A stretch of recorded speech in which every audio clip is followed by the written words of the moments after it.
Renungan Harian Sabtu 24 Oktober 2020, Pekan Biasa ke-29, Pertobatan, Pembebasan Diri dari Kebinasaan.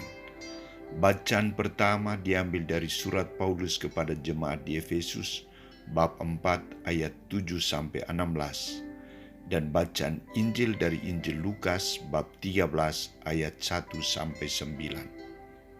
Saudara-saudariku terkasih, hidup manusia dikategorikan sebagai makhluk sosial. Artinya, makhluk yang selalu berinteraksi dengan sesama. Manusia sebagai makhluk sosial tidak dapat hidup sendiri, tetapi sangat membutuhkan peran orang lain. Karena kita hidup di dunia ini saling membutuhkan satu dengan yang lain. Seringkali manusia begitu peduli dengan orang lain sampai mau mengurusi hidup orang lain. Satu hal yang sering menimbulkan interaksi dengan sesama putus karena komentar miring atau negatif tentang keberhasilan atau kegagalan seseorang, suasana gembira atau sedih. Selalu ada saja komentar negatif yang dilontarkan.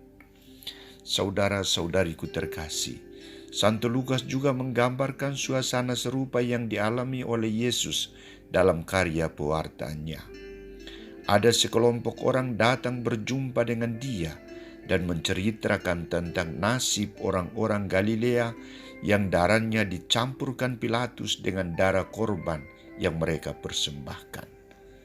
Berhadapan dengan sikap mengkambing hitamkan orang lain ini, dan berusaha untuk membenarkan diri di hadapan Yesus, Yesus menunjukkan sikap tegasnya kepada mereka. Pertama, jawaban Yesus adalah, "Sangkamu bahwa orang-orang Galilea ini lebih besar dosanya daripada dosa semua orang Galilea yang lain, karena mereka mengalami nasib itu? Tidak, kataku kepadamu, tetapi jika kamu tidak bertobat, kamu semua akan binasa atas cara demikian." Mengapa Yesus memberikan jawaban demikian?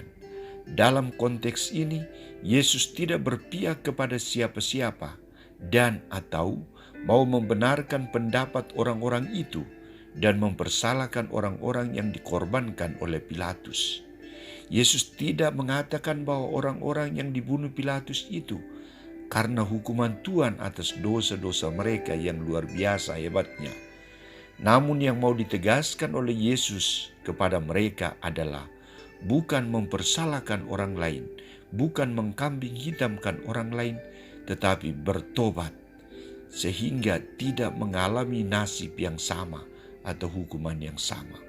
Artinya, semua manusia harus menerima kenyataan kematian itu dan mengatur hidupnya sedemikian rupa sesuai dengan hukum Tuhan, sehingga ia tidak mengalami hukuman yang sama. Tetapi jika kamu tidak bertobat, kamu semua akan binasa atas cara demikian. Kedua, Yesus menunjukkan sikap kerahiman Allah terhadap manusia yang berdosa. Hal ini ditunjukkan melalui pohon ara yang tidak berbuah selama 3 tahun, masih diberi kesempatan setahun lagi untuk hidup. Boleh jadi tahun depan akan berbuah dan menjadi pohon yang baik. Di sini Yesus memperlihatkan betapa besar peran pengurus kebun. Ia meminta kelonggaran kepada tuannya. Ia mengungkapkan solusi yang diambilnya sehingga memberikan hidup. Ia bersedia berjuang agar pohon ara yang tidak berbuah itu bisa menjadi baik. Ia bersedia menggembur tanah sekeliling. Ia memberikan pupuk. Hati sang empunya kebun melunak melihat kecintaan pemelihara kebun itu terhadap pohon yang terancam itu. Tuhan, biarkanlah dia tumbuh tahun ini lagi. Aku akan mencangkul tanah sekelilingnya dan memberi pupuk kepadanya. Mungkin tahun depan ia berbuah. Jika tidak, tebanglah dia. Saudara-saudariku terkasih, dari dua jawaban Yesus ini, mari kita mengoreksi sikap, perbuatan, tindakan, dan tutur kata kita. Bila sering kita mengkambing hitamkan orang lain, mari kita reformasi diri dan murnikan hati nurani kita agar memandang orang lain secara positif. Dalam hal ini, saya harus bertobat karena saya juga orang berdosa. Di samping itu, kita membuka hati untuk menerima orang lain apa adanya. Kita memiliki tanggung jawab seperti pengurus kebun pohon ara untuk merawat, memelihara, menciptakan suasana tumbuhnya iman, harapan, dan kasih, sehingga sesama kita yang lemah dan tak berdaya juga menghasilkan buah. Inilah buah kerahiman Allah.